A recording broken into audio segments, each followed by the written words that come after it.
Hi there, Dr. Sheep here. Welcome back to the TGIF Talks, episode 117. I'm joined by co-host Anonymous Phil. Is that my cue? No. Okay. All right. And then today's guest, and honestly becoming more common than anybody else on this podcast, the Roman Buch. Please, Aunt. Alright, let's roll the intro.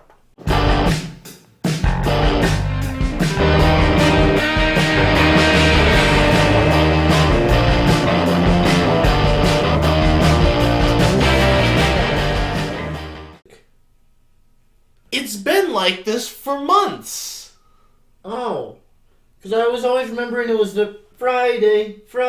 Yeah, I changed it because I didn't want copyright warnings anymore. When did you change it? Months ago. Well, for some reason, the audio has never played whenever we were on Discord. Oh, yeah, because I can't be bothered to share it. Well, so then how am I supposed to know? Because you've been here when it was the new one before. No, I haven't. This is my first time hearing This it. also proves she doesn't watch it afterwards. But my point is that I haven't heard it. Because every time you play it on Discord, I don't hear it. Well, And congratulations. There you go. it's new to me. Well, there you go. Now you have heard it. Yeah. Apparently it's been going on for months. Yep. Unbeknownst to me. It's because you don't watch the podcast afterwards. Well, because I lived it. No. I lived it. Why do I need to watch it again? This is getting intense. To remember it. To remember it? But I lived it.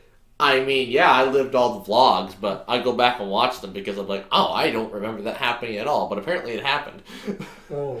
I don't know what we're going to do with you two. This is a common occurrence. I noticed. Welcome. welcome. I'm glad you could join us. I'm glad I could be here for this, whatever it's called. Because This is a podcast. This is as close to a podcast than anybody else has a podcast. Probably. the bickering cast. Yeah, mostly bickering, I would say.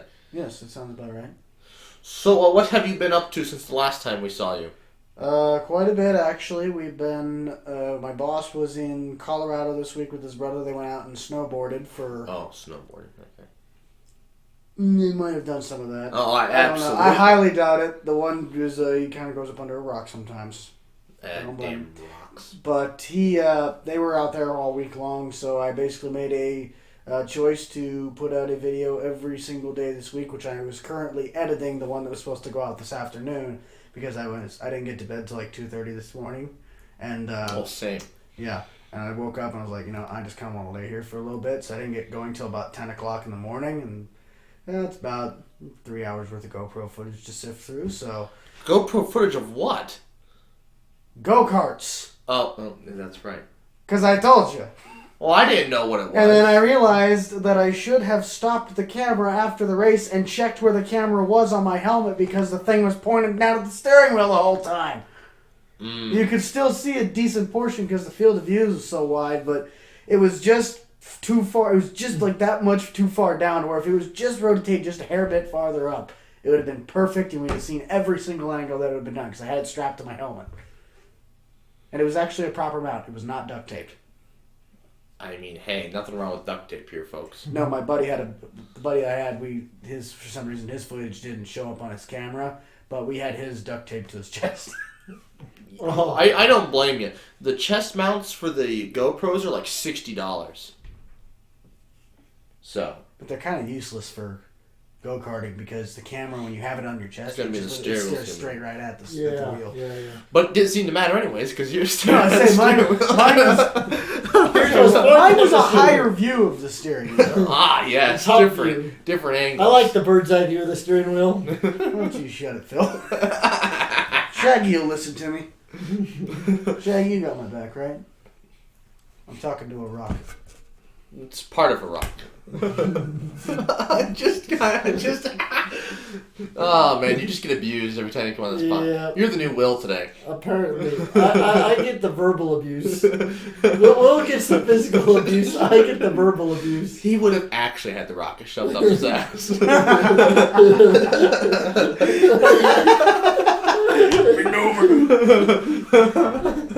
And then Kyle, he just kind of gets ignored. He doesn't say anything or do anything anyways. It's always Kyle. He's forgotten about. Well, if he would be more of a character instead of... That is a character. The strong silent type. I wouldn't say he's strong. Silent No, type. just the strong and the silent aspect. No, just the silent. The weak silent. The weak silent aspect. Yeah, you said strong, silent. I mean, I can give you the strong silence if you really want me to. Well, that's what his job is for. No, we're supposed to beat him up. That's his job. No, he needs to be strong for that. Do we want to test that theory? I've got a few ideas. He doesn't want to do the 360 swing set video anymore. I never said I wanted to do it in the first place. Well, see, as the lightest person in the room currently, So? you get volunteered. No, but see, the thing is, if you do the heaviest person and he makes it, I'm guaranteed to make it. If you do the lightest person, it means nothing for you. You don't know what the I'm not limit is. trying to do it for me. But that's the thing. If you work, I should work. I then thought maybe we go find somebody who has lead acid batteries that need to be recycled, and we just build a person out of those. 3 of those is 130 some odd pounds. Yeah, but when those things crash and hit the ground, I mean, I don't know. Let's say it's 15 feet in the air. Like, I don't know how high this swing is, 15 feet off in the air, coming down. Fun. It won't be that high. Because as I was thinking about it, we gotta shorten the swing set. That way it doesn't have to go as high. So therefore, it'd be 12 feet at the most. This just sounds like a bad idea waiting to happen. Maybe more like 8 feet. Still, that's not really helping your case here. Oh, bubble wrap. Also, the thing is, you push, you step back. Oh, there we go. I want to do that. I want to put Will in like this foot thick thing of bubble wrap and then push him on the swing. So he's just like... If a Kia Soul gets hit by a Kenworth on the interstate head on, Everybody does. your crumple zones do not matter. That battery's gonna go boom! Well, that's the plan. They hit the ground and a little bit of lead and sulfuric acid leak out, you just run.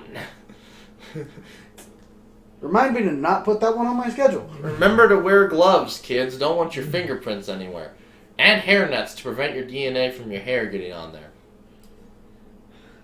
So when the people come to find all the grass dead in the summer and large amounts of lead in the soil, they know we're not responsible. As it's posted on your channel. Oh, no. If it crashes and burns, there ain't no video going on the channel. Well, this just sounds like a very risky situation. Well, then we drive to Maine. Why Maine? Why not Maine? There we Do it in go. Arizona, in the middle of the desert. It's all sand.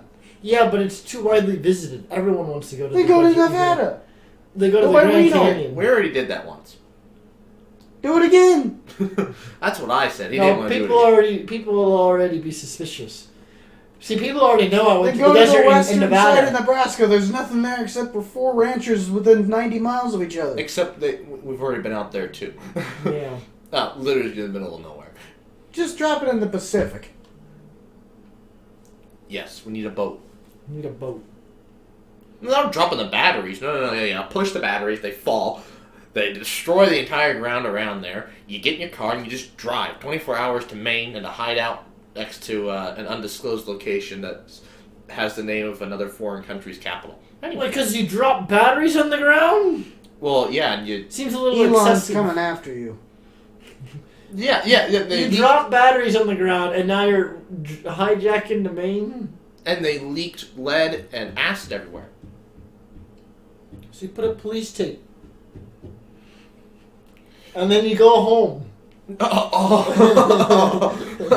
That was my original plan. And you said it wasn't a good plan. And he said it wasn't a good plan. Exactly. To put a police tape? To just leave after they hit the ground and leak everywhere. No, put a police tape. That way they know that that way they know something happened. Just do the little chalk outline of a person right next Yeah. Get some ketchup. Yes. Yes. It's just 6 o'clock news that afternoon. Man murdered in By battery.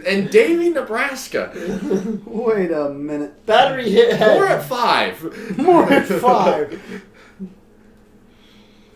And this is where we find the dead. This just in. We You just know- found our culprit. I was the one who said we should do an actual battery sock, and you said that's too dangerous. Yeah. Let's see who's playing the dangerous game now. But that one was like almost guaranteed to, you know, I couldn't. I said mitigate do it that. at a watermelon, not an actual person. I said a watermelon. Yeah, but you're gonna miss and hit the 2x4 the watermelon's sitting on. You have a watermelon the size of a basketball and a battery the size of a toothpick. How do you miss? Toothpick? What kind of battery is the size of a toothpick? Well, I was just thinking a couple double A's or Triple A. something. Oh Yeah. no! That's not heavy enough. Get D cells. D cells? Yeah. Even then! Oh, well, Just throw a car battery at it. the battery simulant worked. So, you know. Put No, them out of the bread no, or you didn't do something. an actual battery. No, it didn't work. Yes, it did. Well, there was something. It was the butter, sir. Was it the butter? The butter didn't do anything. Was it frozen butter or no? Yeah, it was frozen butter. It didn't do anything. What'd you do that did something? The bolts with nuts on them in the sock that hit the melon burst it right open. Yeah, but no. I have yet to that's watch what it this, was. so I have no idea No. what's going on. No, that's what it was. You're hitting the same spot multiple times, though. So, you know, it was already pre-dented. And it was a cantaloupe, wasn't it? Yes, couldn't get a watermelon. It was January. But that's his thing. It wasn't even a watermelon. It was a cantaloupe, and he hit the same side repeatedly. That's what you thought. I edited it together that people didn't realize it. So. I wasn't even there, and I realized it. I realized it when I was watching it. Oh, I hate that you can't just search on YouTube like this. Alright, guess we gotta go Dr. Sheep, iCarly. He hit the same spot like multiple times until eventually it started to split, and I thought he should have just got a new one for at least every test. This is the video in question, Yes. where I whacked a cantaloupe with a sock. What? Yeah. You need to control. You need to control. There was no control. The control is just the sock. This wasn't very scientific. I mean, we could definitely do it again. I still have the socks and the Oh, batteries. and that was the other thing. You used a nail, so it already had a weak spot. Well, do you want to hold the cantaloupe this time? No, you built a mount. I'm not building a mount to hold a cantaloupe. I'm just saying, it worked better than a nail. Wait, a nail was holding the cantaloupe. Yeah, so he put the cantaloupe on top of a nail. Did pretty well. It's actually that's a mount. No. But now the cantaloupe has a weak spot at the bottom. But you're not hitting the bottom of the cantaloupe. No, but it's gonna smash at that point. It didn't. Let's watch. Oh god, I'm gonna hurt myself, aren't I? 3, 2, 1.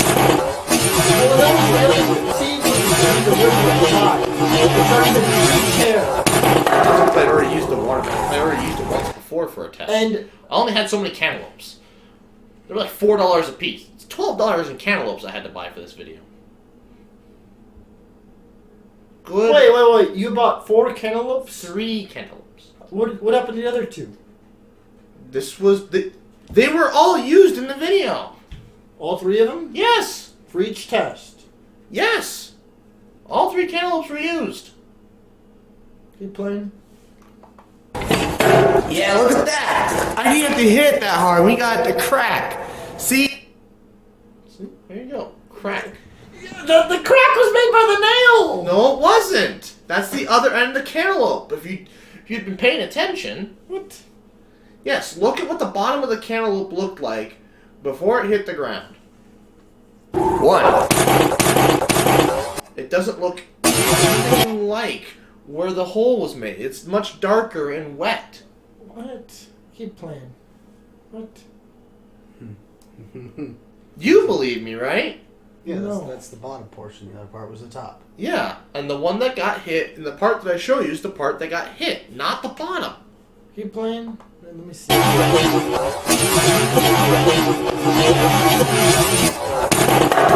Push your head down. Yeah, look at that. I didn't have to hit that hard. We got the crack. See how much better. See, and there's the bottom. And well, Keep playing. something that doesn't deform when it hits an object can do. It actually does damage.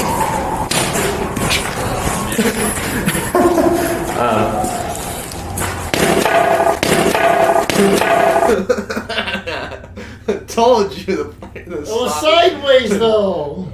Well, yeah, you're not always gonna be doing this to kill your person. This video gets dark. There's a point where in the conclusion, where I talk about what Sam should have used. Hold on a minute. You're telling me you're gonna beat somebody with a sock and a piece of frozen butter? So, this is testing iCarly's Sam's Butter Sock. So basically, this is an episode of MythBusters. Yeah. Except, the reason why I filled it with battery simulant is because we had just had a party where we were talking about running a casino, and Will Battery was sock. Igor. And I'm like, Igor, take these batteries and beat him over the head with them, because he was being rowdy. The battery sock. I was like, Igor, dispose of him. Igor.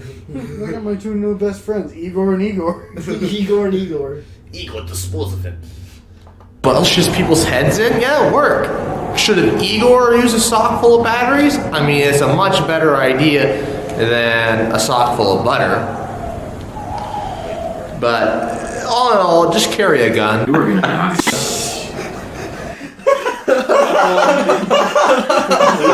Oh, just carry a gun. Oh, and gun? look at the meme I had right before that. What's that? Like, did he say a gun? No, he said... What did he say?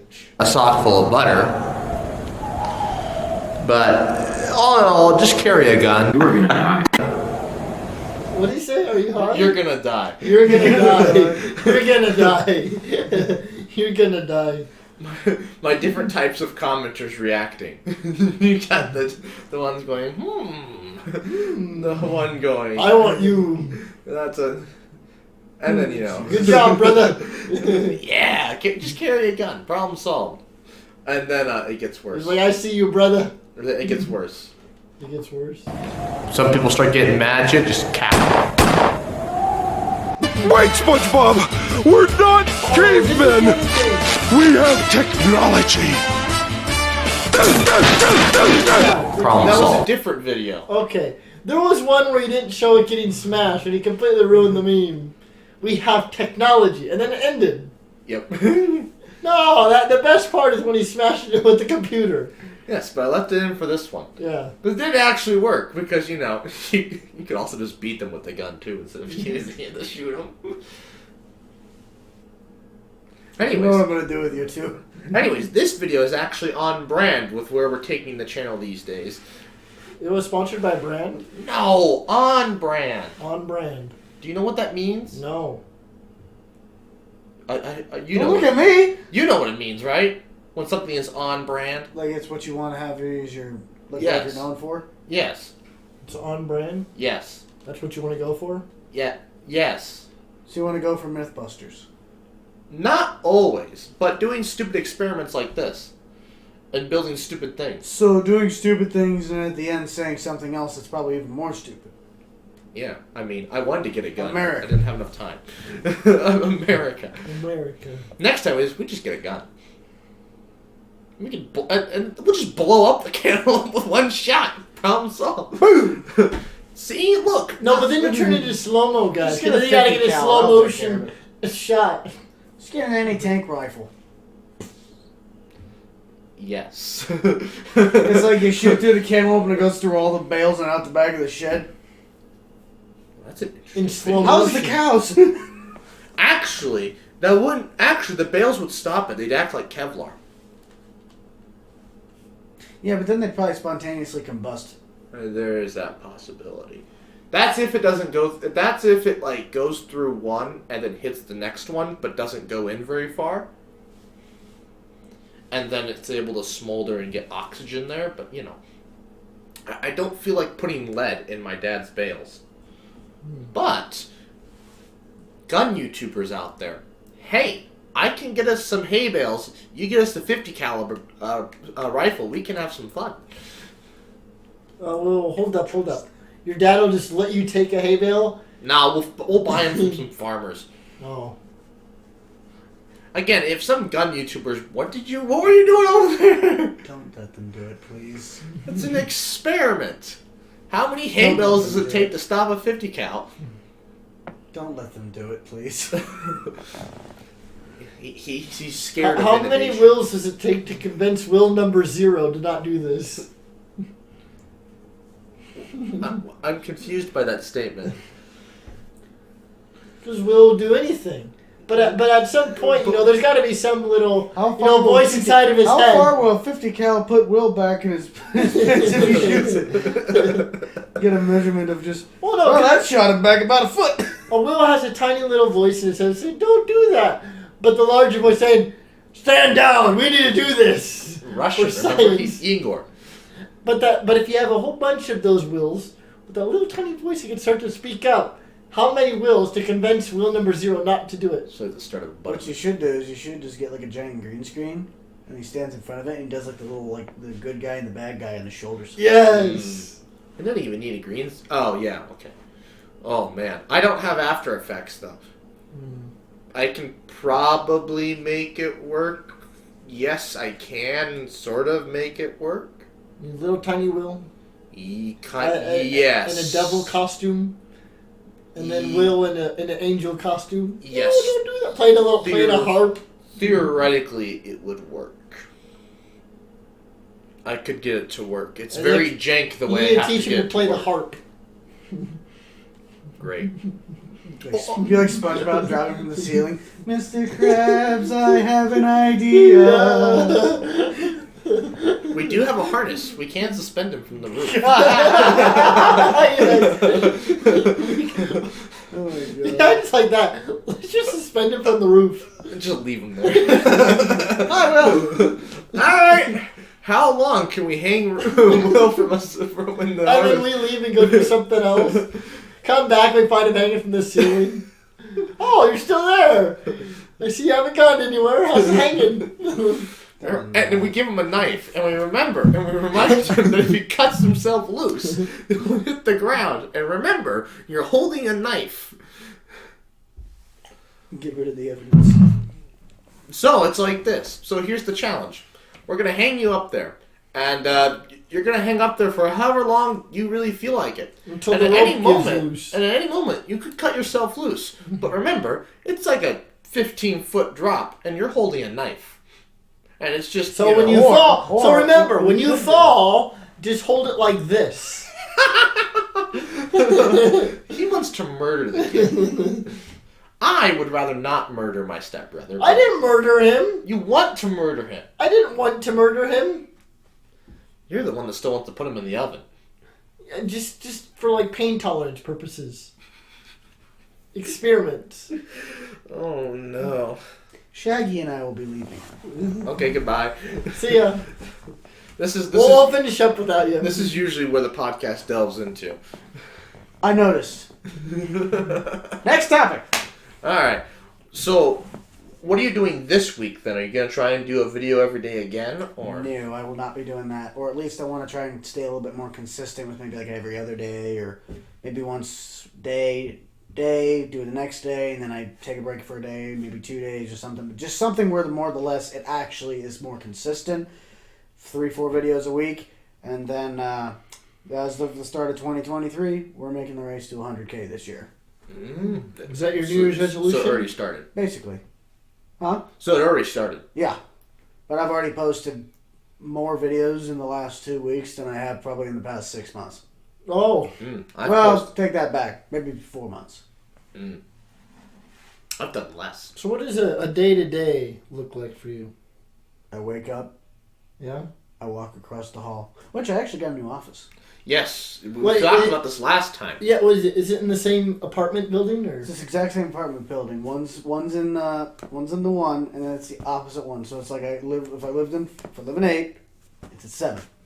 Yeah, we had this conversation. You have two rooms. I have 2 rooms. I basically have 2 apartments, but it's nice because now it's actually. That's what you should do. I went to. I can't afford the one, let alone 2. Well, here's the thing. So then I went to Slumberland the other day. Yeah. And in that apartment, there's no overhead lights from like 1980, and they decided, well, screw it, they don't need lights in the living room, which is the most important one massive. Yeah, I don't have lights in my living room. So I went to go get a look at the lamp. I wanted to get a big lamp, cover a lot of areas. I ended up getting one that has in the clearance section. This thing booked for like $6.50 retail. Clearance section, $98. Wow. I looked at it. I got to see what those what the lights they can move around because they're like the little LED circle lights, but they're on these like big arch arms, and there's 5 of them, and you can rotate those whichever way you want, and then those lights on the corners are on pivots, so you can basically make like theater lighting almost. Nice. And then you can like do the controls. I'm like, sold. We Great. stuffed it in the side of my Honda. And I hightailed it home with the back end going into the trunk, and then the lights are sticking in the middle of the seats out to the front seat. Honda Civic meme. Oh, well. Even better, Accord. It's bigger. Accord? Yeah, but the whole thing about the Civic is like you're driving down the road and you see two guys in a Honda Civic. You're already going like 200 miles an hour. They're just going, and then just driving, and they just pass you like it's nothing. If you ever see a Honda Civic with a laptop, run. We were making a joke about that at work the other day. You build a sleeper junker, and somebody pulls up to you, they go to race you, and they just get pissed off, and you just see them pull out a laptop, and they just go, oh shit. Gone. You get yourself as a Buick Park Avenue. What's a Buick Park Avenue? You know, the grandma car? Oh, yes. I The think my Buick that grandma looks had like the same for the past 20 years? Yeah, that car. Oh, yeah. My grandma had one of those. Yeah, you can get those with a supercharged V6 that makes over 200 horsepower. So basically, you could get off the line faster than most pickups, cars, and sports cars of the time. Just needs a turbo. The nitro, yes. No. You need a Oh, nitro. it's already supercharged. What do you want to do more to it? Bigger turbo. Bigger turbo. Bigger turbo. No. Supercharged, not turbo. Yeah, let's add it. Let's just add a turbo to the supercharger. Why not? I don't know. See? No one ever thought like, we just put a turbo on it. Why not? Because the engine will go boom. There's a risk. Well, the engines that go in those things are basically a small block Chevy just with 2 more cylinders cut off of it. Damn it, that's not gonna work. We need bigger block. We need to do an engine swap. Damn it. We're gonna do a big block motor in it. Yes. I'm thinking we put a diesel in it.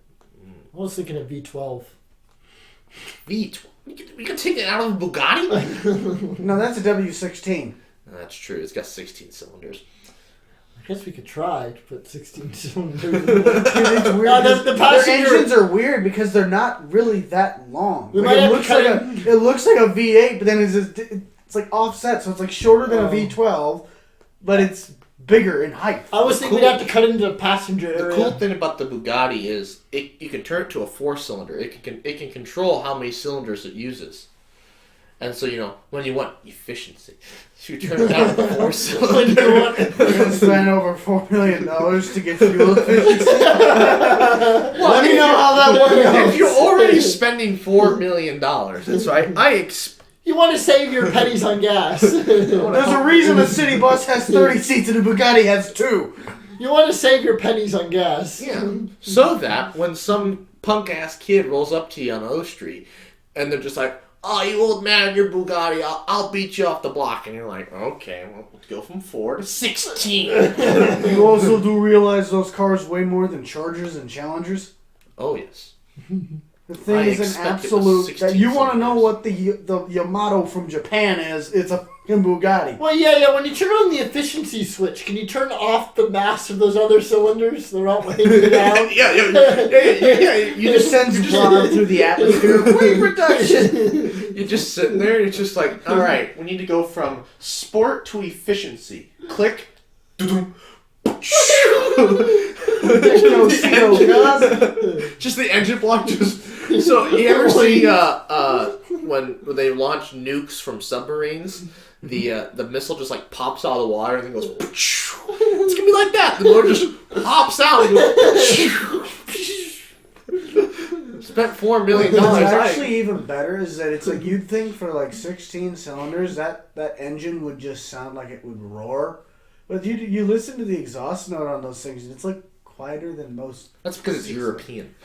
They're wussies. Go to America. Did you ever? There's a Grand Tour episode of Top Gear where they all get like Bentleys and like super nice quiet cars, and then Hammond got the wrong memo. They're gonna Dodge Hellcat. Yeah. And they're driving through the hills of Tuscany, and he just goes, "Whoa!" from the Hellcat, and he had a whole trailer following him filled with tires because everywhere they went, he would just burn out. He just do a Yeah, that makes sense. and just burn through the tires. I think one of my other favorite ones is when they go mudding with. I think Hammond has Richard has the big OBS Chevy, like a big '90s Chevy, and then Jeremy has a like Range Rover or a Jeep. And Richard gets the truck stuck in the mud. And he's like, "Oh, now we're in trouble." He backs the truck up and runs over the hood of the Jeep. He's like, "You moron! I couldn't see you. Use your mirrors." Jeremy doesn't care. He just backs right in, completely just dents the living crowd. Did you ever see the one where they drive across Africa? Yes. I had to watch it for a class. Oh, have you seen the one when they drive through downtown Alabama with a bunch of like Democrat stuff on the car? No, I haven't. They drive to a small town in Alabama, like one of the really like you don't. Everybody's got a shotgun. They're all sitting on Everybody the got a porch. shotgun to make a moonshine in their basement. Yeah, that part of Alabama, and they drive around on there going, "Hillary's my hero." Wasn't that our plan when that video hits 1 million Yeah. views? It's currently like 20, but you know, You can dream. one day I'll just get a message from somebody on like Discord like, "Hey, did you ever check that video?" And I'm like, "No, what? Like, why?" Well, it hit 1 million views. Oh, start training for a marathon. Yeah, you gotta start training for a marathon. I'll be finishing. I'll be like by this time maybe I'll be like an alcohol battling alcohol addiction. I got a beer can or something. Just finishing my third beer can for the morning. And I get a call. "Hey, you in shape for a marathon?" Oh, dear merciful Lord, give him a couple shakes of the next round of the case and give him some Tylenol and we'll see how far he gets. Well, can I finish this keg first? No. So then that'll be the next scene where it'll be you carrying the kid, training for the marathon. Or you could be like the one scene from Looney Tunes when Daffy's training for the marathon and he starts eating a bar of cookie dough and he's like, Speedy's like, what are you doing? Eating a protein bar. That ain't a protein bar, it's a tube of cookie dough. That's from the Looney Tunes show, isn't it? Yes. I was gonna say, I'm like, I love don't that think show. I don't remember that being in the original. Getting my sugar. Gotta make it through somehow. Gets his energy drink and he's drinking Dr. Pepper. Yes. It's root beer. Yeah. Wait, what do you have to do? Give $1,000 away. Oh. Yeah, but by the time you have 1 million views, you'll be making I imagine over $1,000 a video. That was the plan. I cleverly did that. So you'll make your $1,000 off the video. Yes, sir. And just give it away. And here's the best part. If you give it away, technically you can use that as a write-off. Yeah. Yeah, it was going to be 10 $100 Amazon gift cards. Looks pretty sketchy when you go to the Walmart checkout. Well, actually, you'd have to go to like Hy-Vee or someplace. Walmart doesn't have Amazon gift cards. Oh, really? Well, yeah, it's the competitor. Oh, fair enough. I went to buy somebody an Amazon gift card. I went to Walmart. And I'm like, I should have expected this, so I had to go to Hy-Vee. Goes to Hy-Vee, I'll take your entire stock. Oh yeah. They're just like, so it's $1,000 in Amazon. It's like July or something. So what's this for? I have a video with 1 million views on it. I'm just like, oh. Would you like one? And it was going to be sent out to random viewers, but it's like, if you just subscribe, I can just give you one right now. It takes care of one of the 9 I have to send out. It'll help cover the shipping and handling. Oh, no. So the plan was you just send them the code. You just take a picture of the back of the card and you send them the code like that and like a Twitter DM or something. Sure. Because, well, yeah, I don't want to send it in the mail, them actually get it, and then them saying, oh, I never got it, and you have to send them another one. That's true. And I specifically said in the video, I'm like, if it doesn't work, it doesn't work. I'm not getting you another Amazon gift card because I know how this works. You will easily just be like, you could easily just lie. So, I gotta cover my bases. Mm-hmm. But, this is... I wish it weren't years away, but it'll be years away. You gotta lawyer up.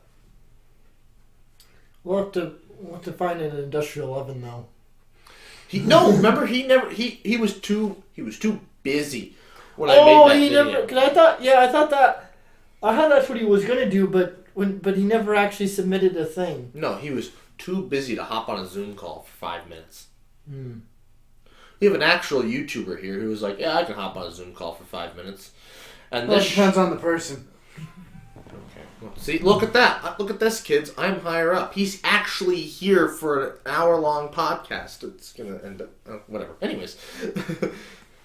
What? I thought these things were 2 hours. Oh, I mean, we can go for 2 hours. It just drains my soul.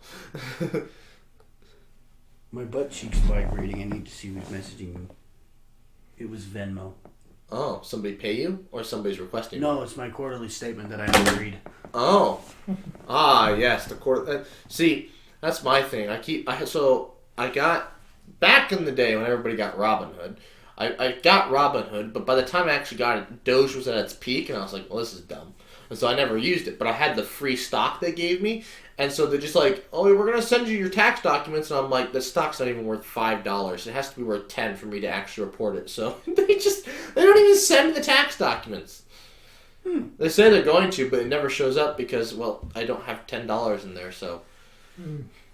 Yeah, it's just some crappy healthcare stock. But if you don't even collect it, it's like, let's say you have a stock, that's over, several $1,000s. If you never collect it, you don't have to report it, right? No, so because they gave you the stock, so you. So it's a capital gains. Yeah. You have to pay taxes on that if it's over $10.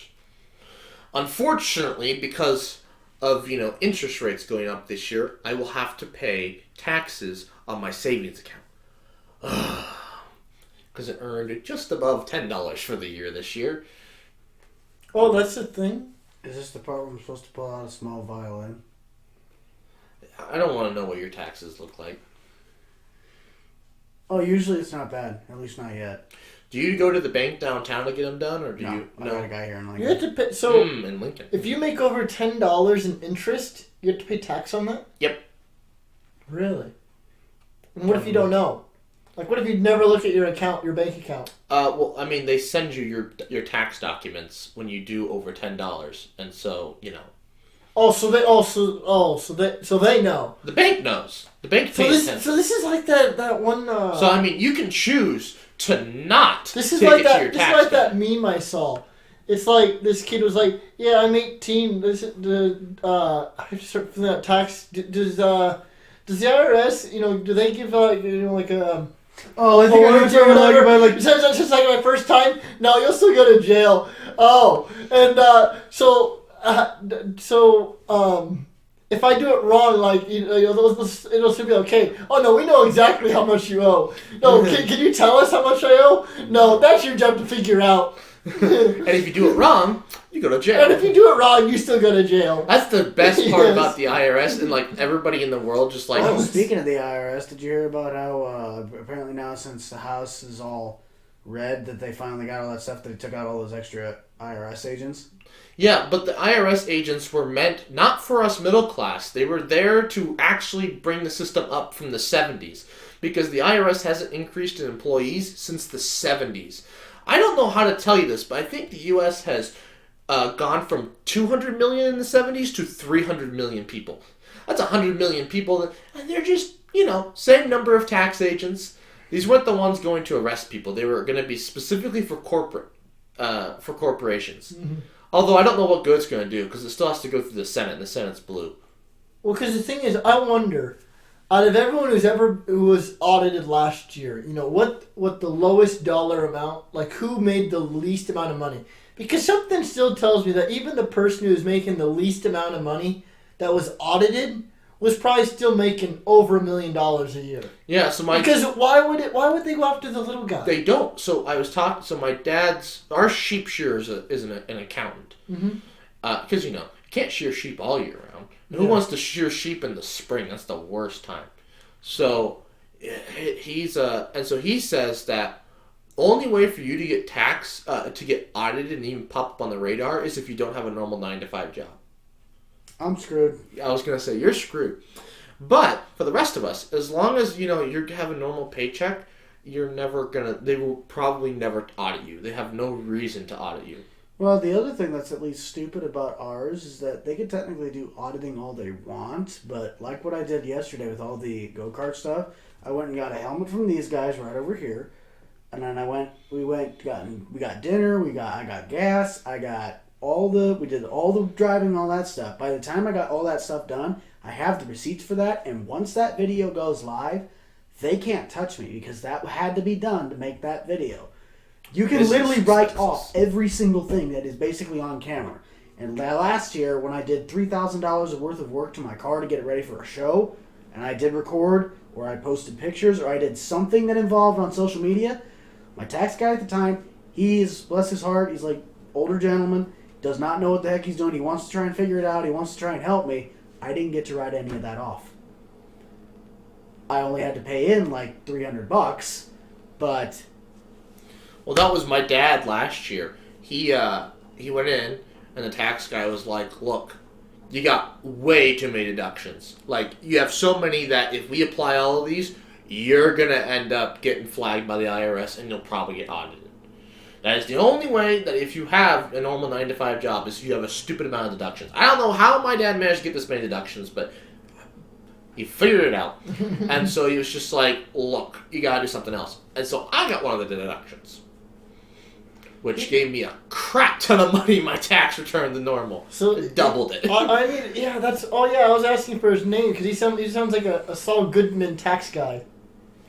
He's in the same town he lives in, just downtown, the bank. I'm trying to think of who that is. Well, we can't say on the podcast, but I can tell you afterwards. But yeah, did wonders. I got double my tax return, and I spent it all on chemistry equipment that I have. Well, I've used some of it a few times, but that's just because I then learned distilling alcohol is illegal, period, and I was a little upset. I wanted to make a video about making alcohol, but he wanted to feed it to me. Oh yeah, then we decided to just give it to my dad. He'd drink it. He'd take a shot of moonshine. That you made? Oh yeah. Would you take a shot of moonshine that I made? No. Wow. Even if we generously remove the heads? No. All right, fair enough. Well, anyways, but you can't. Anyways, I don't drink anyways. See. Anyways, yeah, so can't do it. I've thought about, making mash and just keeping the heads and then throwing the rest away because it's like I did distill alcohol. I only distilled methanol. I mean, I don't know. I don't know what that would really do. The one thing I don't understand is it must be different in Canada because there's a YouTuber who is a chemistry YouTuber who made moonshine from toilet paper. Yeah. You want to know how? No. Oh, okay. Fair enough. But you're probably going to tell me anyway. No, if you don't want to know, I'm not going to explain. So anyways. I don't really think I need to know how to make I don't think making moonshine out of toilet paper is going to make my life any better. I'll go to sleep better at night, but now I'm curious. Do you want to know? Just tell me. All right. Fine. So basically, wood, toilet paper, it's all made of cellulose. It's all sugar. It's just very long forms of it, all bonded together. All you have to do is break those bonds, and there's a certain chemical he uses to do it. Anyways, once you break that, it's just regular sugar like you would get from corn. And so then you just follow the same steps you would to make moonshine after that. It's moonshine with one extra step.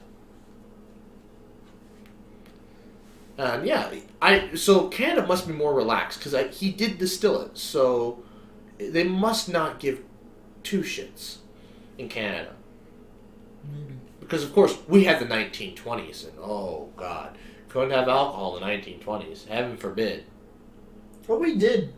Oh, we did. Oh, we did. But why is the rum gone? Just illegal. Remember, kids, if you're gonna make alcohol, just make beer. That's perfectly legal for whatever damn reason. Just don't sell it. Then it's illegal too. Monopoly. Yeah, it's the government. They're controlling us. They're keeping us down. It's the man. I just wanted to make some homemade Bush Light. I don't know. Can you make a light beer at home? I feel like most beers are going to be heavy beers you make at home. I think you have to have special chemicals and stuff to make it light beer. I wouldn't know. This is a question for the ages. There's a video idea, potentially. We tried to make a light beer at home.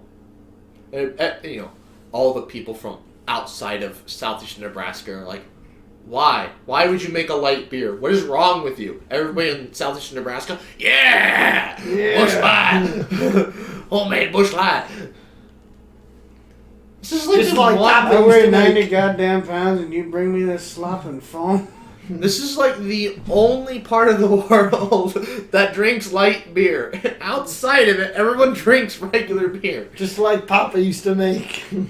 My dad's like, he goes anywhere outside the Midwest, he can't get beer. Because it's all heavy beers. He has to find... Yeah, I think he ends up drinking Budweiser, which is the closest thing you can get to drinking Busch Light. So... Wait, so light beer is 5%? No, light Or- beer is caloric content. Oh, caloric count? Okay. It also just tastes like nothing compared to regular beer. Mm.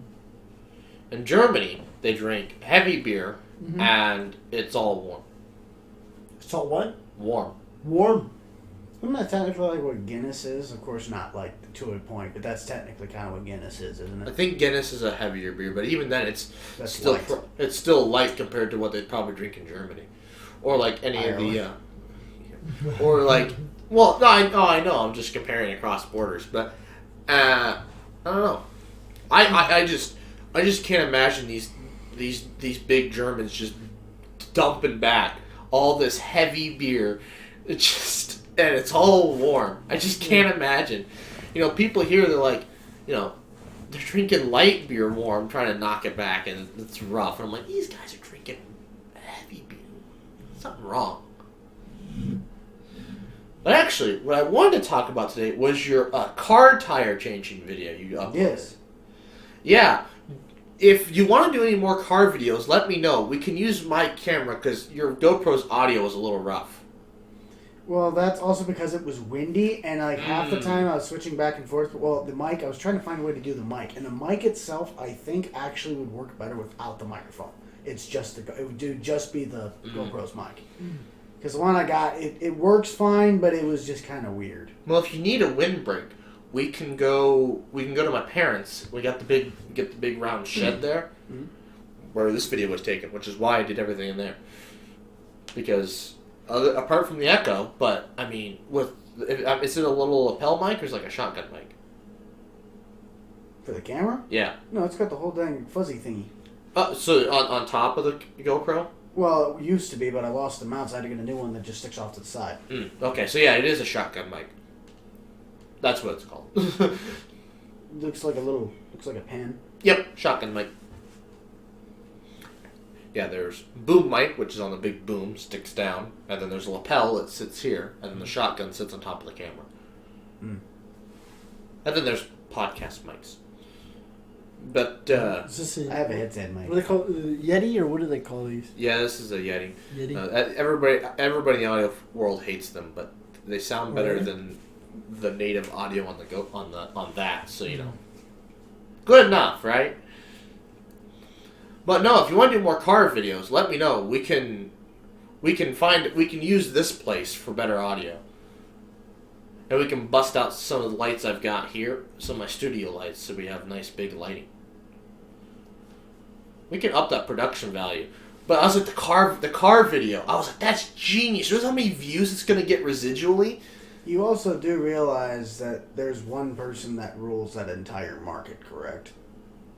Who does rule the entire... Chris Fix. I don't know Chris Fix. Well, he's got over a couple million subscribers, and he's made videos of basically every single car maintenance thing that you can almost think of, with common hand tools. Is he an older guy? No, No. he's about our age. Oh. But basically, he got big enough where he bought his dad a blue Maserati. He also has a big H1 version of a Hummer. Wow. And a Mustang that he turned into a drift car.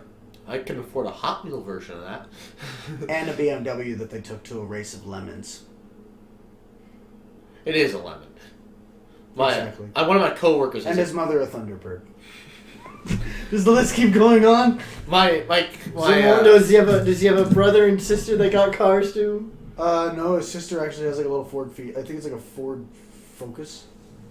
Well, he had a Focus. Made a Focus. But That's a nice car. and to put the cherry on top, red C4 Corvette. Mm. That one he's had for a while.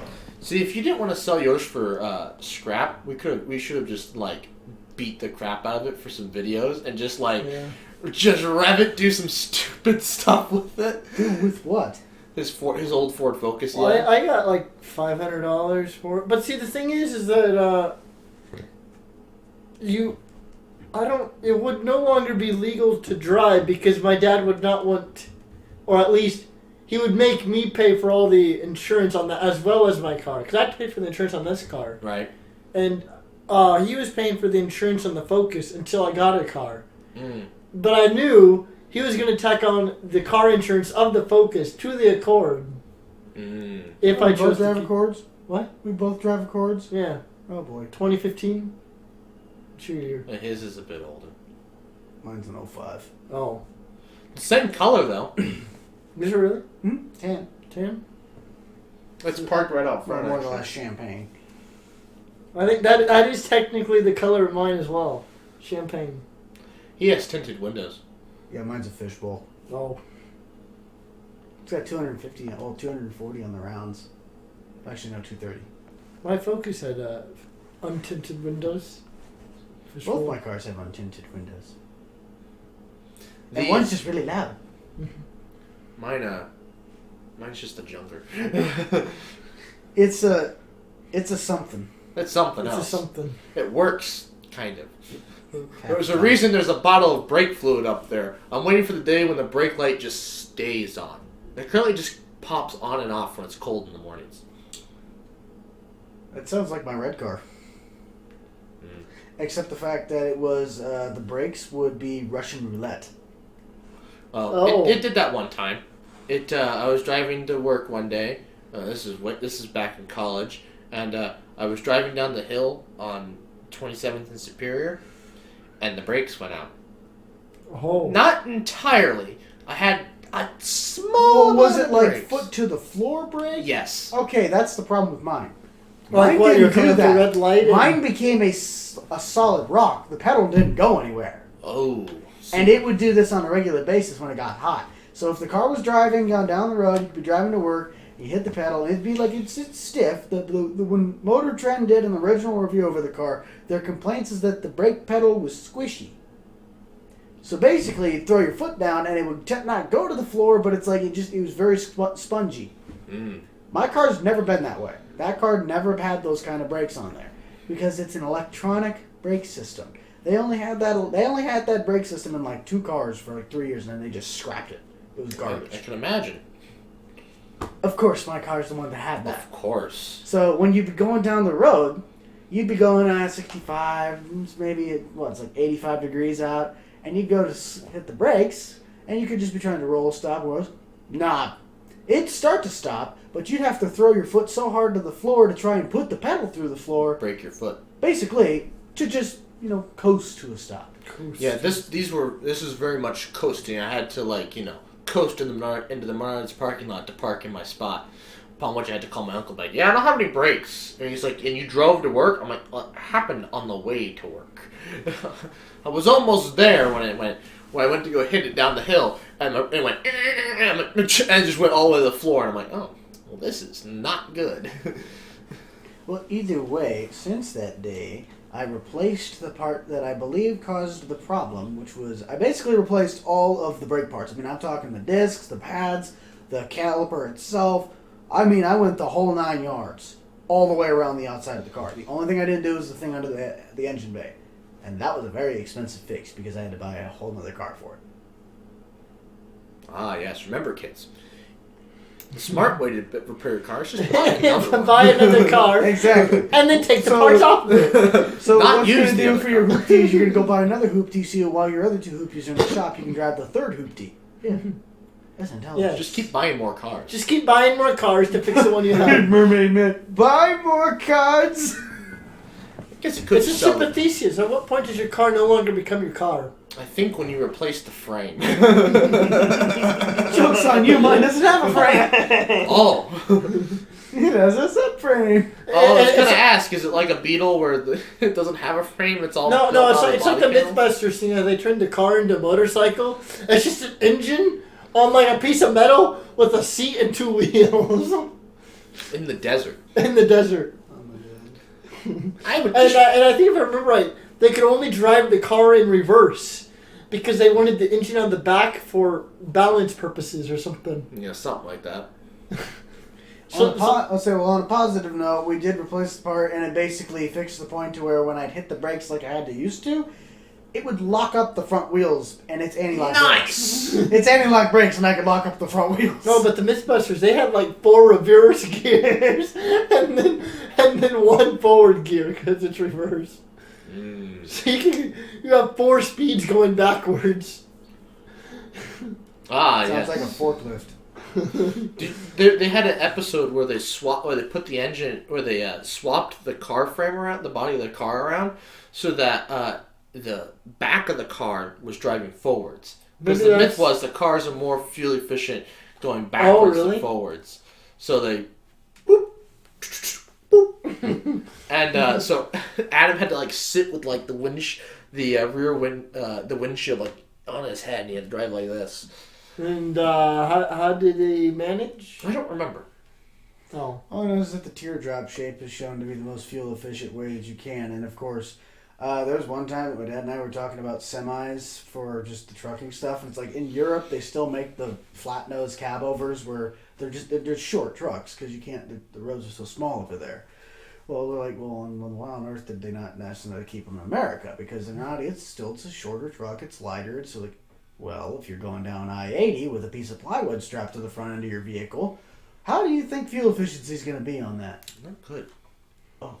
Because those trucks are 12 feet tall, straight pieces of steel. Yes. Ah, yes, just a wall.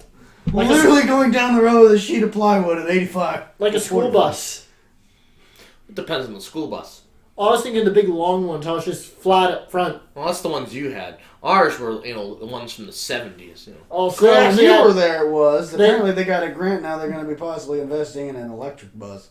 I'd like to see how well that goes. Let's go! the Tesla bus. Whew! I mean, they have electric buses here in Lincoln already. Hmm? They've been using them since 2020. See, aren't those the ones that have the blue rims?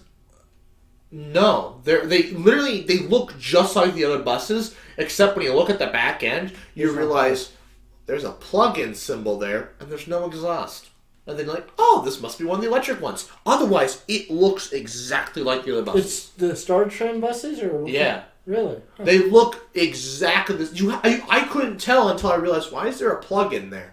And then I realized there's no exhaust, and I'm Googling on my phone, and as I'm sitting at the traffic stop, "Well, does Lincoln electric buses?" Question mark. And I was like, "Oh yeah, in April of 2020, they got a grant to get electric buses," and I'm like, "Oh, I see that being intelligent. Like, for if you were to get a bunch of electric buses for either public transit or like school systems, like Lincoln Public Schools or all that stuff, that I see as intelligent. But like for us out where we were, like, those buses, especially in the wintertime, they're not going to be able to hold up nearly as good as the diesels are. Just over time in general. Yeah, so I'm curious what they're, maybe it's, I mean, unless it's Yeah, but on the cold days, those diesels, what, do they have to start them like an hour before the kids go to school? Yeah, it's still just in duration-wise, your fuel range, your the actual just how longevity of the bus, because usually they'll actually discontinue them after 10 years. So any of those buses that are on there, that's how I can always tell which ones are which. I can literally identify which bus driver drives which bus by the number on it, because the way you can identify our buses, especially their year, is by that number on the side. So if it said 16B, that bus is 2016. 17A, that's a 17. 18, 20, 22, that is the year of that bus that came to school. It seems so ridiculous they're getting an electric one, because they have a bunch of diesels, there's a propane one, and now they're going to have an electric one. It's like, pick a bus and stick with it. But I guess, yeah, so you don't think the battery of the electric bus will outlast? Not even in the slightest. Not with the way that the technology is done right now. Mm-hmm. You're talking about moving how many thousands of pounds worth of steel? It's true. So it's weird. Like the Tesla semi truck, if they change the battery style just in the slightest, like change the current and voltage of these batteries, it makes it go from. So like basically, it gets better efficiency the more weight you put on it. Because the more voltage you pull on because these batteries are like meant to be pulling high voltages, and so when they pull low voltages, the batteries dump quicker. But when you get under these high voltages, these batteries drain slower, and the efficiency goes up. All because they just changed. It's weird. I watched the whole video, and they talked about how Tesla semi-trucks, they've put the wrong type of battery in them. They're working on another type of battery that'd be way better to put in there, but they don't have any production lines for them. But they put the standard ones in there, and it's just like, they could get way better range. Even if you were to do the way better range one, even if they're supposed to go towards that, if you're pulling something that's over 130,000 pounds behind that, that's not going to be, even the diesel engines, like it's, just in general, it's like you can't get rid of that foundation of what actually is going to move it. Because even to do all that, you're still going to need coal. So the other guy did a video, and because like everybody talks about how, oh, you still got to burn the coal. The coal power plants, there aren't even that many left anymore. It's all natural gas. That power our grid are way more efficient than any engine in any vehicle on the road. And so that's where it comes into play, where using the grid becomes more efficient. And there's also a lot of people like, oh, let's put hydrogen in our cars. Hydrogen's inefficient. You find a way to harvest it raw, which then doesn't require any energy to actually make the hydrogen. Or you just build a battery, because the electric cars, the efficiency is like 90%, because it's literally just the efficiency of the grid and the power plant. And then the efficiency of the thing. With the hydrogen cars, it's still the efficiency of the car, the efficiency of the grid outputting it, and the efficiency of the coal plant taking the coal and converting that into energy, and then the efficiency of converting your water into hydrogen. And so it goes from like 90% just dumping the output of the coal plant into the car, and now you're putting this extra stop in the way and making hydrogen. And so your efficiency goes from like 90 to 50. Still way better than any gas, which is like 20% efficient at the most. And so hydrogen cars currently are just, they're stupid. Hydrogen cars also, you got to think about the amount of fuel stations they have for them, and the astronomical amount of the price is for the fuel. Oh yeah, they don't work. Hydrogen cars right now just don't work. You know why they don't have water-powered cars, right? So, but the one thing they did point out about the hydrogen cars is they think that for cars it's a stupid idea, but for semi-trucks it would work much better than batteries. Because the thing with batteries is you want to charge it up fast. Hydrogen you can fill up really fast. It's just like filling up with gas. And so, you can get that speed advantage of the hydrogen. And the thing with the difference between the batteries is the only way to go faster is more power. And so the semi-trucks have to liquid cool the cord to fill up the semi-truck because of how much power they're trying to dump in for how quickly they're trying to fill it up because it's a massive battery. It's like 600 watts. I should say 600 kilowatts. I think because it's 300 kilowatts is for like the current fast chargers, and they had to double that, and so the cord's like this thick because it has to be liquid cooled, so it doesn't just catch on fire. I'll just put it this way. If a car is going to decrease my fuel mileage because I want to adjust my lumbar, it doesn't interest me. I prefer to not own a George Foreman. They're fun, they're quick off the line, they're entertaining. I still wouldn't want to buy one. Yeah, that's kind of where it stands right now. It's like, yes, in theory, eventually, electric cars will be, we'll be like, why did we ever drive gas? But that's going to be 20 years, 30 years from now. I honestly don't think it'll ever go away. I think this will honestly be a constant bickering battle because, heck, I even think steam is, of course, steam still hasn't even gone away, and we're however many years off that. What the hell uses steam? What? Steam? What uses steam? What besides power plants, what uses steam anymore? They still have steam engines that run in transit. For what? Passenger trains. Sometimes if diesel locomotives get stuck on the tracks, sometimes if they have to, they'll break out the steam ones. That's great. They're not nearly as efficient because you're limited to the amount of water that you can do, but it's like those things will not, unless they obviously rust away and do whatever. Like those things are built to last for centuries. Yeah. I still don't know how you could engineer one of those things together. And especially without a computer. I'll never know how I'll see the stuff they for the space program and stuff, and I see all the engineering that went into it. I'm like, they did all of this without a basic computer. It was all done by hand, and I'm like, and it got us to the moon. I'm like, what the hell? Built a computer by hand. Here, we're going to strap you to a thing that goes shooting up into the air however many miles an hour. We're going to hope that you land on this little circle. Yeah, that's moving. It's moving. And then you're going to try and come back. And then we got to bring you back. And then the Earth's moving too, so it's going to be fun. It's going to be great. Sounds like a plan. Strap me in. And remember, if we're off by even the slightest margin, you'll be dead. You'll be left to drift in space. Well, no, yeah, it's like you either come in too sharp and you burn up on re-entry, or you come in too shallow, you bounce off the atmosphere and are long gone. Yeah, or you bounce off and then you stay in orbit for longer than you actually have fuel and oxygen. No, I'm just saying you bounce off and then you're gone. You're off in orbit around the sun. You'd have to be going real fast to do that. Not for the moon. Mars, I could see that. Not for the moon, though. No, coming back from the moon. Yeah, you're not going fast enough. What? You're not going fast enough. You don't think so? No, not from the moon. Mars, yeah, I could definitely see you bouncing off. If you don't perform a correction burn, you're gone. You gotta watch more Kerbal Space Program videos. It's all they discuss. Oh yeah? Yeah. There's a reason I wasn't in science classes. Hey. This is all going. Any orbital mechanics is not fun. It goes over my head too. I hate it. It's like, if we put a circle here, we can get to the moon. And I'm like, yes. Why does the circle work?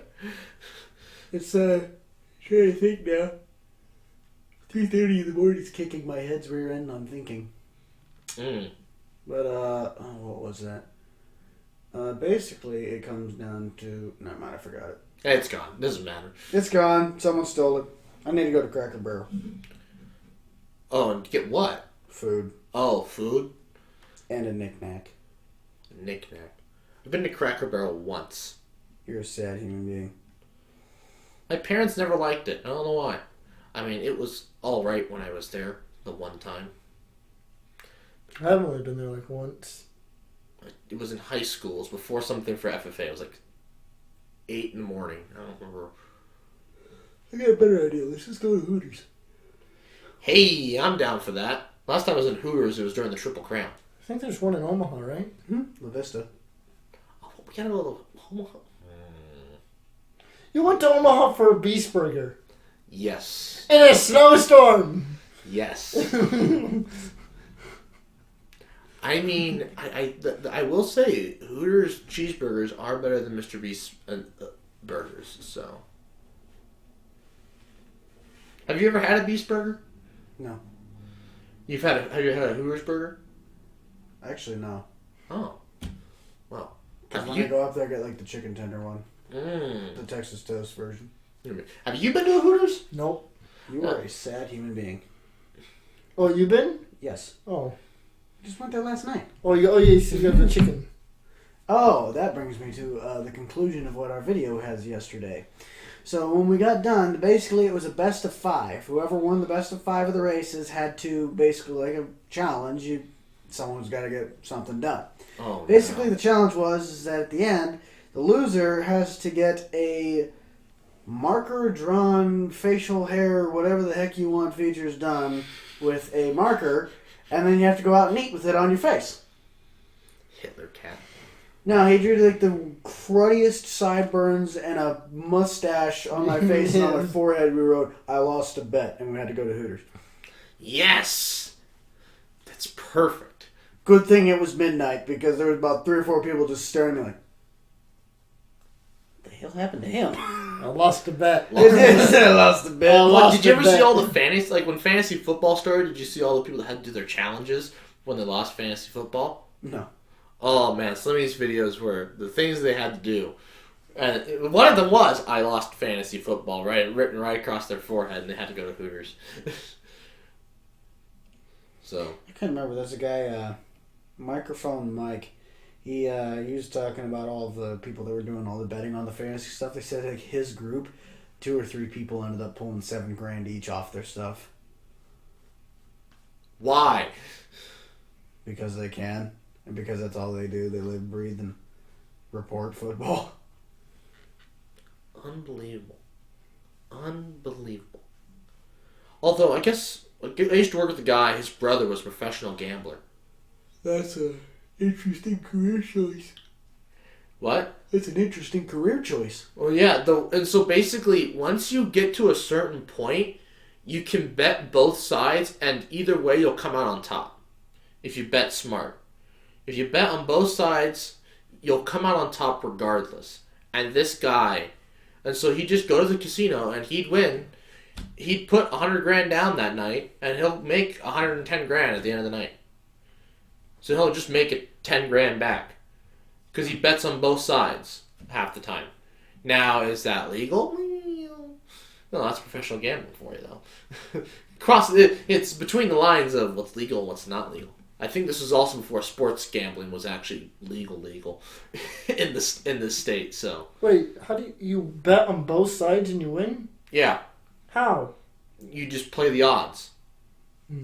If you know what your odds of this team winning, you can calculate what you need to put down so that if your other bet loses, the winnings from this bet will make up for that one. Okay, I follow you. For most plebeians, it doesn't work out because you can't put enough money down and you're going to lose regardless.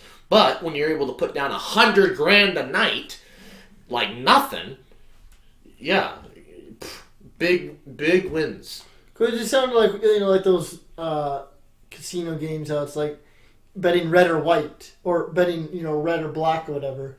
Well, if you bet both, you're going to lose and win, so you just make your money back. Yeah. Actually, no, you probably lose because the casino has to take a cut. That's also roulette wheels. This is sports gambling. Things work a bit differently. Because basically on one site, you bet for the winner, and on another site, you bet for the loser. And because they have different payouts, as long as the sites don't communicate, sometimes they don't, sometimes they do, as long as the sites don't communicate that night, you're good to go. You'll win. Big money. That's what this guy did. That's what this guy does. Every weekend he goes down to the boats and gambles. Oh my damn! Doesn't that sound nice? Yeah. That's a dangerous game, though. Yeah, because when the sites figure it out, you're screwed. You're going Or to the prison. people that you might owe money to find out. Nah. Let's not. You look like that. Depressed. You look like that. But actually, I wonder what would happen if I hit a melon with a hammer. Yeah, you'll really look like that. Proceeds to hit melon with hammer. Proceeds. Oh Lord. Yeah, but so yeah. Remember, so what did you? Of all the things you can learn from this video, kids, we've discussed like so many topics at this point. Remember, sports gambling's okay as long as you're betting on both sides and on two different sites, and those two different sites don't talk to each other. Next, remember, making alcohol is legal as long as it's still beer. And also, And 2, if you drop a battery, go to Maine. batter. Battery? There you go. That's what I said. Battery. Is that what I said? No, you said batter. I didn't think I did. You Just batter. Did Yeah. Yes, you did. I thought I said battery. You lopped off the Y. Sounded like battery in my head. Remember, kids, if you drop a batter, they'll be pretty pissed off at you. Drop a batter? Yeah. Like, for like MLB. That's a bat. Batter, as in like a guy who bats. So you're holding a batter? You pitch the ball at him. And He goes to swing the ball. That is a batter. Yes. But if you drop a batter, that means you were holding the guy who bats, right? Or he fell off a swing. I dropped him, so I was You're holding not him. making any sense. Yeah, I'm not following what you're trying to say at all. We didn't drop the batteries. The swing dropped the batteries. It would be What the does this same have to way do we're with the putting- MLB batter? It was getting there. The batter is now on the swing instead of the batteries because you said batter instead of batteries. But I was holding the guy. How did I drop the batter? Because you pushed the swing. But I wasn't holding him. But you would say that you dropped. But you said. I swear, drop officer, the batteries. gun just went off. Yes. I don't know. He's just dead somehow. It's a mystery. It's a mystery. Shaggy's on the case. Give him enough sandwiches. He won't go. He won't solve it. Scooby snacks. That's just more weed. Yeah. What do you think was in those Scooby snacks? Cocaine. Oh. Cocaine. Why would you eat it? Methamphetamine. Remember, kids. Black tar heroin. Is If not, the rocks are blue. it's not real meth. It's probably pop rocks. So it's safe. To not snort. There's a video idea. Snorted pop rocks. Guys are idiots. I'm not gonna snort it. We just gotta convince somebody else to snort it. Well, Yeah, snort rocks. Hey, you see these rocks? I want you to snort them up. I've watched a guy They have snort. jagged edges. Yeah, don't worry about it. just take it to the ear, nose, and throat doctor here in a minute. Just do it. Snorts it. It goes. You're in the ER. Nosebleed. You're in, Ask now. No, eat it's like, later. no, well, hold on. We need to grab a microscope slide. Ask now. Eat later. just in the ER. It's just like, so what happened to you? I snorted jagged rocks. We were in a CC's Pizza, and you know how they have the brownies with all the with all the powdered sugar on it. Well, this was high school, so your buddies decide to tap it off, take out their credit cards, make lines, and they actually did snort a line of Sugar? Yep. Any interesting after results? A lot of pain. Pain, coughing, and the rest of us laughing our asses off at him. And being, gee, glad we're not that dumb. Sad one time I tried to use the CC's pizza coins as a quarter. Cece's pizza coins. Yeah, if you go to the arcade thing, they give you the little tokens. Oh, this was back when they still had quarters. Well, no, but it was literally like a CC. It looked like a quarter, but it had their logo thing on it. It's about the same size, so I tried to use it as a quarter one time just to see if it would work, and it didn't. Oh. What happened? It acted like it was too big. Oh. Interesting. I don't know. We tried to use them in the laundromat. Oh. Oh. That's illegal. Well, no, it was just for theory. I only put 3 regular quarters and then one of that one in there just to see what happened. I wonder if they're just too thick. I think that might have been what it was. That or it didn't have the grooves or something, because it don't have it's just a slick edge. Well, you know what you can always do with those? Sand them down. I'd like to not get thrown in jail, please, for money that probably isn't even worth anything more in our economy. Yeah, the quarter isn't, unless you go to Canada, it's not worth much. Very true. Yeah, I always love... That's it, road trip to Saskatchewan. Let's go! I don't know. We're going to have to pass through Grand Forks, and there's a lot of snow up there right now. Oh, don't worry, we can call my buddy. He lives in Saskatchewan. Oh. I also got a buddy in Ontario. No, Toronto. Well, that's a little out of our way. We're going straight north. Mm-hmm. That's by the Great Lakes, by Michigan. Mm-hmm. Oh, no, I do also have a friend from Ontario. Oh. I have 3 friends from Canada. I don't know any Canadians. I know 3 Canadians, 2 Iowans. I'm sorry. Actually, I take that back. I know 5 Iowans. Oh, God! And that's 1 Illinois guy. Okay, he's alright.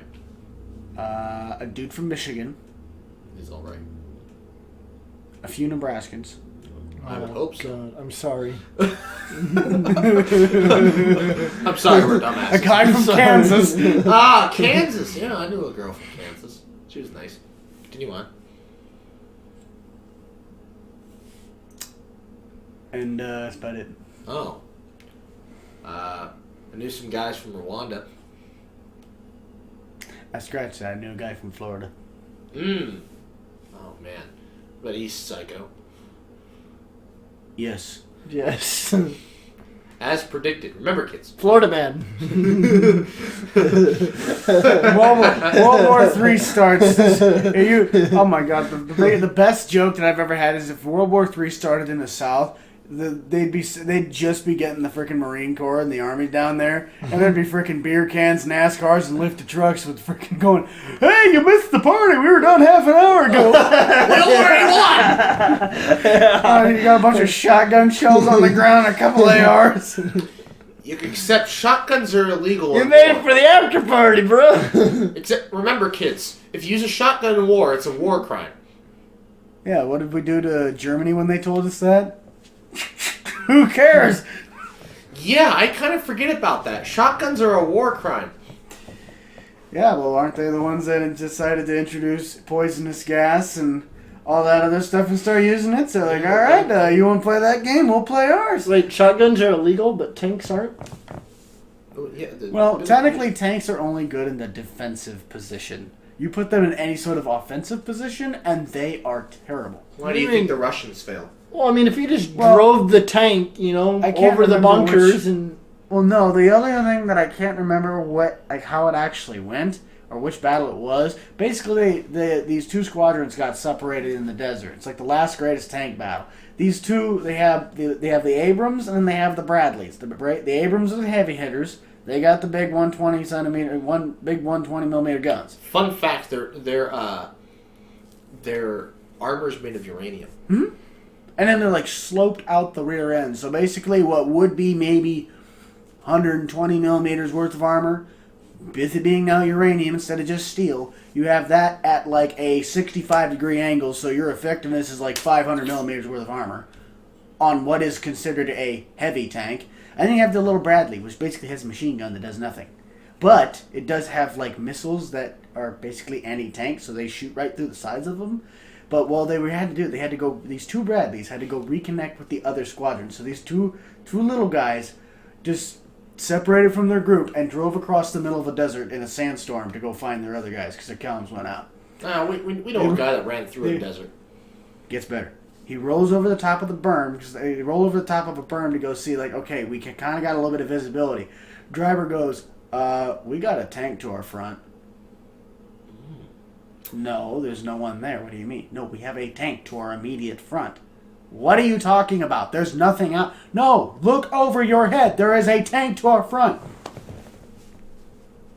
There's a T-54 Russian tank buried in a berm with its gun facing directly out right at them.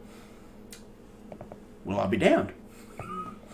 So they back up, and then they look over the berm, and they see about, 40 other ones of those guys buried in the same berms. As a attack position, they just came up on the back side of the front. So when they were expecting them to come from the front, no, they came out from behind them. Oh. So they had to start firing all these rounds at these tanks because all the American tanks, they're motorized on the turrets. All of those old Russian tanks, they're still hand cranks. So all these guys, while they're running around and shooting these guys, basically standing still, you got one guy inside the tank going, turn the turret! Go the other way! The other way! Look away! Remember, kids, that's when you get your war crime stick out, and you go sneak up on the tank, and you throw it down the tube and let it go off. Yeah. I'm sure you know what I mean by war crime stick, right? Basically, not like a grenade. Yeah, they're really form grenades, but it's way... It's like a grenade on a tomahawk stick, isn't it? Yeah. Your war crime stick. Was that World War II? I think so. I wrote more World War One. Well, if they're fighting Russians, it might have been... Well, no, this was like Desert Storm era. Oh, yeah, that's what I was going to say. I'm like, if we're fighting Russian tanks, it would have been the Iraqis that had... Yeah, Russian the Iraqis took the Russian tanks. Yeah. But they were basically tanks from the Cold War era, but they were like post... I think it would have been... No, actually, it might have been I think it was a T-54. But either way, it was actually like a very solid tank if you were to base them off against each other. Of course, the firepower wouldn't have been matched because they consider that a medium. But you would have had to base... The only way that tank would have been able to shoot through an Abrams is if he got lucky and hit the side on the backside where the engine's at, or he'd had to be in the backside of the tank. There's no way in heck that guy would have hit anywhere near on the front side. Even the lower plate on its armor profile, it would have bounced right off. Yeah. Well, now we have javelins, and those would go right through an Abram. So we got to come up with something else.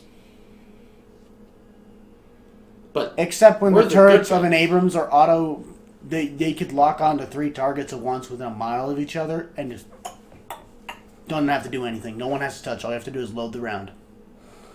Load. Give me the bullet, Charlie. This is like 100 pounds. Poor Charlie. Well, I guess it also depends on what round you put in there. If it's either... I want the uranium one. You got regular armor piercing, you got armor piercing composite rigs, and you got a heat shell, high explosive, and the high explosive, the British would really like to use those. Basically, it's a high explosive round. If you saw a red tip, you were screwed. Because they basically it was like an armor piercing shell. It'd go through, and then it would like lay a paste that was explosive.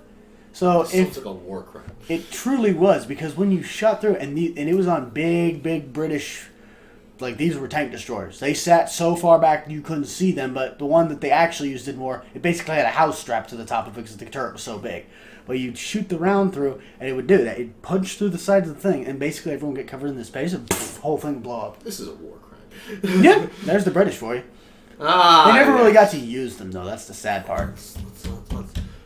Can we do a video where we commit a war crime? No! Well, I mean, literally all we have to do is literally make a flamethrower. And it's actually legal. Get hairspray and a lighter. There you go. No. That doesn't qualify. I mean, that's still a flamethrower. We make some napalm. Hairspray and a lighter will do you just fine. It'll cost you a lot less, too. Napalm's easy to make. I'm not being a part of that. I'm sticking to my hairspray and lighter. That's okay. You can commit your basic war crime. Exactly. See, mine's just like kids being stupid war crime. Yours is like actually going for treason. No, but here's the thing, though. You can build so in most states, flamethrowers are illegal. We live in one of the states where flamethrowers are actually legal. Therefore, you can build one, and we can use some napalm. Yet spud guns aren't? Spud guns are legal. I've I've built one. Well, at least out here they're not. Oh, I got one. Police never showed up to confiscate it. Hey, police department, if you're listening, the address... No. Actually, I don't have it here, so send them here. I don't have it. No, he just has a giant telescope so we can look where he put it in the ground. No, you couldn't see it. Actually, curvature of the Earth isn't in the way, but... Anyways, there was something else. Actually, we're going to talk about police confiscating things. Last thing. We're going to go for 2 hours. We got to make it count. Last thing. Well, looks like my video's not coming out today, guys. Oh, I can end it otherwise. We'll be fine. So there's this YouTuber that lives in Australia. And Australian gun laws, as you probably know, are extremely strict. Mm-hmm. He built a gun to shoot a tampon. Because tampons, you know, they look like little bullets when they're still packaged. Mm-hmm. And so he built a gun to fire that. It's a compressed air. Well, in Australia, that counts as a firearm. And, well, eventually the police saw the video. And this is a Commonwealth country, so the police can just show up to your house and take it. In America, it's legal. You can't. They couldn't take it anyways.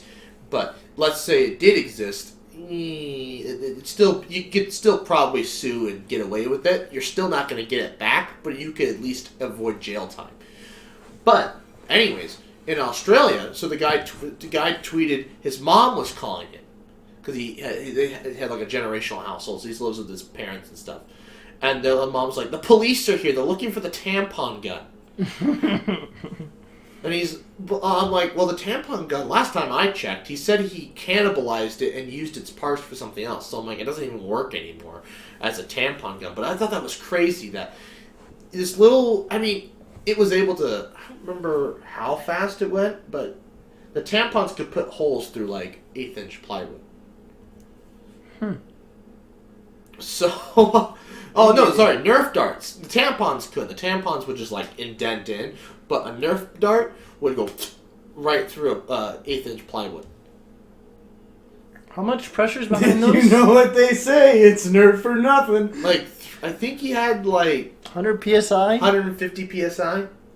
Jeez. Yeah, it was like 100. It was like 100 psi. He didn't have an air compressor. He had like a high pressure bicycle pump. Why he never had an air compressor, I'll never know. But all of his videos where he needed a pressure tank, he had to pump it all up by hand. And it was basically at the failure point of the container he was using. And so, What kind of container was he using? I think it was ABS plastic, because if you use PVC, it makes shrapnel when it blows up. How much pressure can PVC handle? Depends on the PVC. You can get unpressured PVC, which is, like 90 ps, like 150 psi. Then you can get pressure rated PVC, which doesn't really exist because no one should use pressure and PVC together. But it's like 250. Well, yeah. What did Mythbusters use for their little supersonic ping pong paddle? They used giant like metal tanks to hold the compressed air. And the tube was acrylic, but that's not. It's acrylic. But that's not holding any pressure. Oh, you can also do the one when they did the train car that would. Oh yeah, that was a cool video. I like that one. That was in their last season. Actually, that'd be a fun video, because we can get some oil drums. Because like they did it right there in a kiddie pool in their shop, and got them to collapse quite easily. Because when I had remember that soda can trick I showed you, where if you have a little bit of water in the bottom, you heat it up till it boils and the steam fills it, you flip it over into cold water, it crushes it up. Yeah. You can do that, but with a big oil drum. Yeah, Veritasium did a video. Yeah. Oh, really? Yeah. Oh, well, see, Mythbusters did, had a whole thing about it. Yeah, Veritasium did a video with a huge drum or something. It made quite the sound. Yeah. Wonder how much an empty oil tank is. And he had a slow-mo footage of it. And there was only like 2 or 3 frames that you actually saw because it compressed so fast. and I don't think he had the best slow-mo camera. I think it was probably just whatever slow-mo setting his camera had. So it wasn't high quality slow-mo. I want to get one that's 1,000 frames per second. That's like about the cheapest you can get for slow-mos. Well, still looking good. Slow-mo guys. No, just like, because like this video would have looked really good if I just had a higher frame rate for the slow-mo. Like, just like, I think 500 frames would have been great. Yeah. So, I need no money. Poor man. Need better video ideas first. Besides committing war crimes. So you're gonna get very far doing that one. Yeah, I mean, you could do what Backyard Scientist did. He couldn't get rockets of like a certain caliber because, well, you have to get a license to get those. So he made them himself, which is actually, if I'm not mistaken, is legal. So you can't buy Just them. because it's legal doesn't mean you should do it. True. You can't launch it into the air, but he just had it on a cable, and it was like he was imitating. No, you need to become a reason they make a rule for it being illegal. Today on Why I Caused the Safety Meeting. Well, you wanted to launch the rocket off my deck. You want to take that rocket, launch it at a 30-degree angle off my deck. Bottle rocket on steroids. Yes. That thing goes 1,000 feet straight up, so it'll probably go 2,000 feet horizontal. Hopefully, it'll fly over those hotels, or otherwise, it'll go into the window of the hotel. Imagine, just like somebody sitting in the hotel room, it's just Straight to the lobby. You got mail. You're gonna see in the 10-11 news next night. Russians attack Nebraska. Rocket impacts hotel room. Kim Jong-un successful? United States declares war on Russia. World War III has begun. All because you launched a rocket off my deck. You're welcome. Humanity gets wiped out because you launched a rocket off my deck. You're welcome. Oh my god. You know, it would be stupid. See, that's the thing. You need to before you die, you need to have at least like 3 good rules that had to be implemented because of your existence. There was a rule that was implemented because of my existence. Oh yeah? Happened at the high school. So I used to skip to get to lunch every morning because you couldn't every afternoon because you couldn't run. You had to walk. But the rule says you cannot run in the hallways. Doesn't say you can't skip. So I would skip to lunch, and I'd be like, I would literally quote what the rule book says. I remember day one when they read it out loud, and I'm like, oh, well, how about that? So I'd skip to lunch every day. The next year, when they did the big meetings, like there was a rule change. It now says you must walk to class. And I'm like, you mother... Because of me, I had the rules changed. Wait, why would kids run to lunch? Yeah. Like to get there, just to beat the rush or whatever, or what? Yeah, you didn't want to wait an hour in line. Because by the time you got there, all your friends were done. And Do you guys have split lunch or? Oh yeah, there was split lunch, but like... It's like you did it's like at North Star they had like 3 different lunch periods. Yeah, we had that too. Oh, you didn't? Yeah, but it was still... It didn't you'd still be waiting in a line forever. Yeah, you had the 6th graders and the preschoolers, I think, have their lunch. And the middle schoolers and freshmen, and then sophomore through seniors had their lunch. Oh. I guess it was kind of the same way. But it was like... Basically, you have to wait in a line of like 30 people. Yeah. Yeah, which, I his think school was like a few hundred. At ours... No, it was No, my class was a few hundred. Okay, 1,000 people. 2,000. Well, no, I'm saying you have to wait in a line that's 1,000 people long. No, and split it up into 3. 2,000 people, a third of that. So 700. 150. What? 750. Yeah. And Where you going with this? No, but He's trying to make this sound better than ours. what? Sound better? Yes. Worse. I mean, No, worse. Yeah, I was trying to make it sound worse. I mean, because how long did it take for you to, if you went back, how long did it take you to get through that line? Usually take longer than 15 minutes. Ours would take 20, and there was only 40 people. Because we had a half hour to eat lunch. And I remember there was one time, like I was finishing up a test or whatever, as the bell rang to go to lunch or whatever. And I think I stayed like 5 or 10 minutes late, and I still got there, the line was almost all gone. Oh. See, that's when you show up to lunch so late that everybody's already gained their seconds. Well, that's what I used to do. I actually would purposely be last in line because then I could just get seconds while I was there. Just get doubles, Get your doubles. And sometimes what you could really do, if you were lucky, is if it was certain things like mashed potatoes or something where you could just double up and they wouldn't know. You could get it for free. I did that one too many times that I'm proud of. That's okay. But no, so I would skip to lunch, and so the rule had to change from you cannot run to you must walk to account for it. I would like to think I was the instigator for that rule. Probably.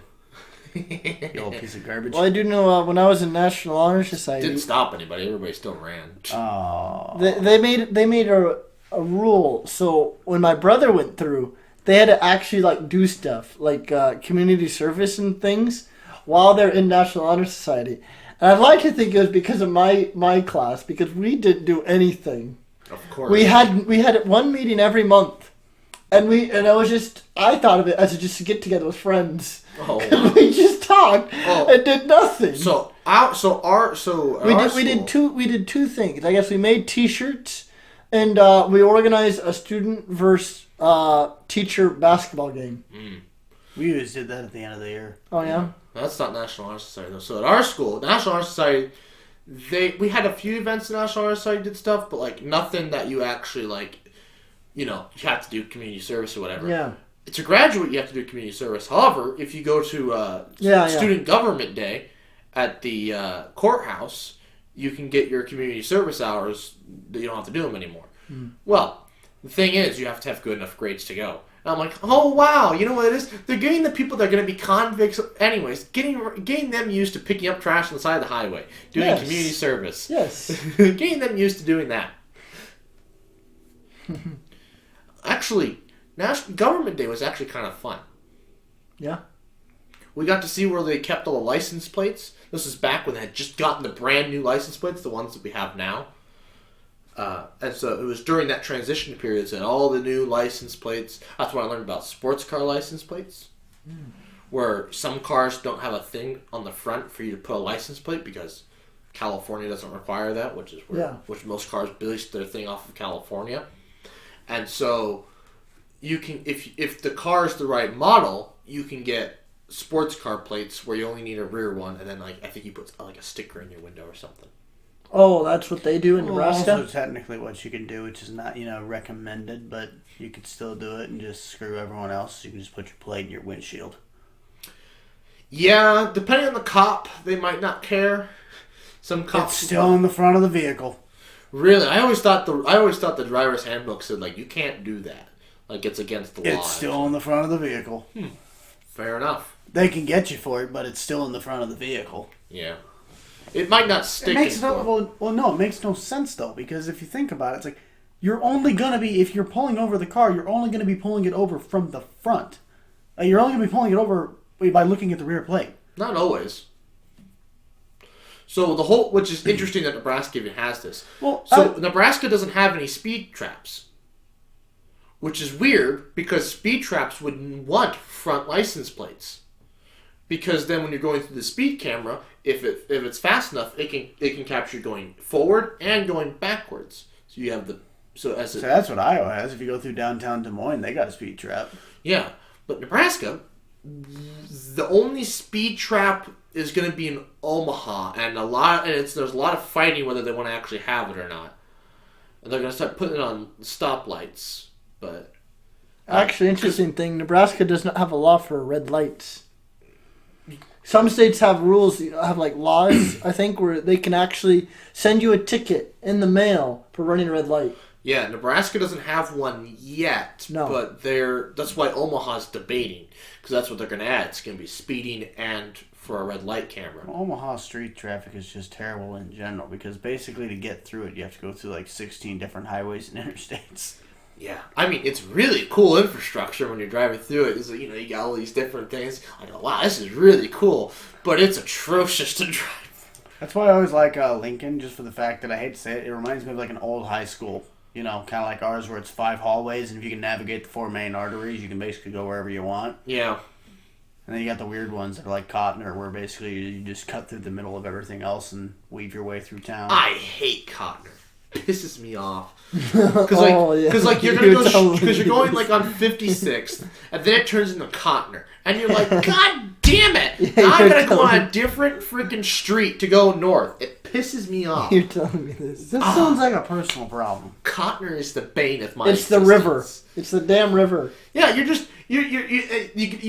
driving, pull up to the intersection, and it's just this mess of just lights hanging everywhere. Like, what the hell is this?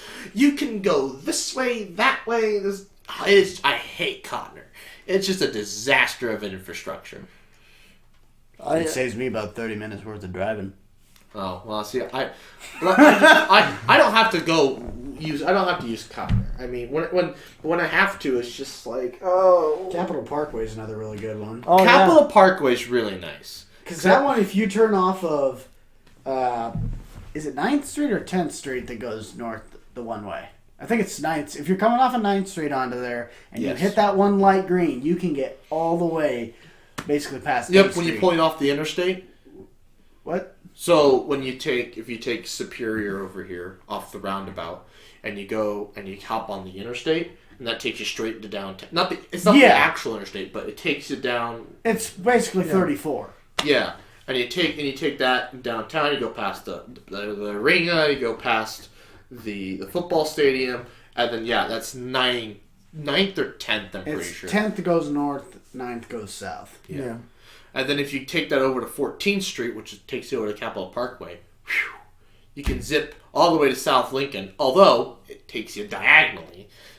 I think you come out more or less down by almost not far enough where you get to like Lowe's, but I think it's somewhere in between. It's not it might come out by the penitentiary. No, that's regular 9th Street. I don't know where. So 9th Street takes you to south. If you keep going south on 9th. Well, it goes to 27th because 27th comes out down by the that skate park, and then you go all the way. You go a little bit further down, and then it's that Domino's and like the concrete place. I think it comes out by Old Cheney. Oh God, that's south, the east. That's what I'm saying. That diagonal one cuts all the way because it goes by south and all those. Yeah. South Lincoln is something else. Someone was trying to list a house that's basically like, what, 1,800 square feet or something. They want like $2,200 a month for it. It's like, dude, that's a mortgage. Just buy a house at that point. We'll help end the podcast. Literally, I saw two words and I was like, that explains it all. South Lincoln. I'll go off about the houses in Lincoln and the situation that's going on with those. But anyways, thank you for showing up today's podcast. It was great. It's been a great 2 hours. Much appreciated. I'm going to suffer my way through editing it now, but whatever. I thought you said you don't edit it. If edited it. I had to edit the last one. Oh, there was some... Yeah, but see, there was none of that this time. True. We did a better job. But anyways, and that was just because I said the name of an arena. Anyways, I'd like to go all for watching. Please like, comment, share, and subscribe. New podcast every Friday, 12 p.m. Central Time, and good night.